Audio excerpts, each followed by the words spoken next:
Hi, welcome to another Mental Health Minute from Logos Counseling. I'm Dr. Nina Ruiz-Storia, and joining me today is our special guest, Todd Baker. He is the founder and the director of Logos Counseling, which he established over 15 years ago. It's awesome.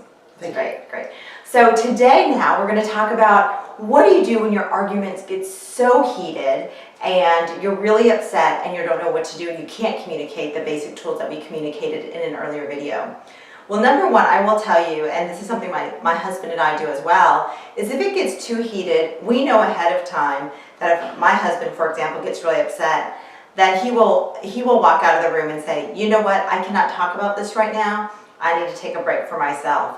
And I have to respect that, because if I push him to talk about something that he's already so upset about, he's going to say things that he doesn't want to say, and I may say things, and it won't be a healthy argument. So really respect that person when they need a timeout and walk out.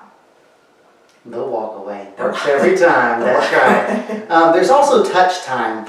I like to encourage the clients that I'm working with that it's very difficult to argue whenever you're physically touching someone. Yeah. Now that does not include abuse. If you're in an abusive relationship, you need to seek help immediately. Okay.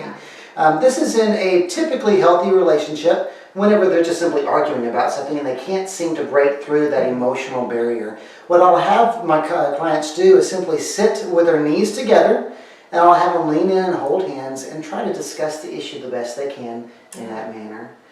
The other thing is if that doesn't seem to help and things continue to get worse, I'll have them do what I call an argument journal. Now this is a very unique journal. It's not your typical journal that we typically do with mental health. What I'll have someone do is whoever has the biggest issue, okay, whoever's bringing the issue to the table, Yes. I'll have them write it out in the journal. Just write it out, just anything they want to say, no holds barred, okay. But here's the rule for the argument journal. Then they have to take it, hide it, and put it away overnight. In other words, they have to sleep on it, all right. Interesting. Then they go back to it, and I want them to try to revise their original letter to their spouse or to their partner, and remove as much of what I call the fluff, the emotion as possible, to leave what's the real issue here. Then they give it to the other person reads and responds, and then follows the same rules. They put it aside overnight, go back and try to revise it and remove a lot of the fluff, and then give it back to the spouse. And this will continue until they've either come to some sort of a conclusion, whether that be they agree upon it, or whether they simply agree to disagree, and that's okay too. But it's getting the issue out there. I love that because it's getting it down on paper, so it lets it out, and they can read it on their own time when they're calmer and receive it better.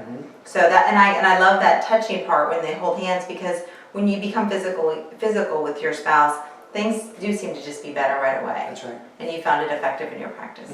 So these are some great tips. We hope that you use them and they're helpful to you. We'd love to hear feedback from you. You can visit logoscounseling.com to set up an appointment or to learn more about us and what we can do for you. Thank you so much for watching another Mental Health Minute.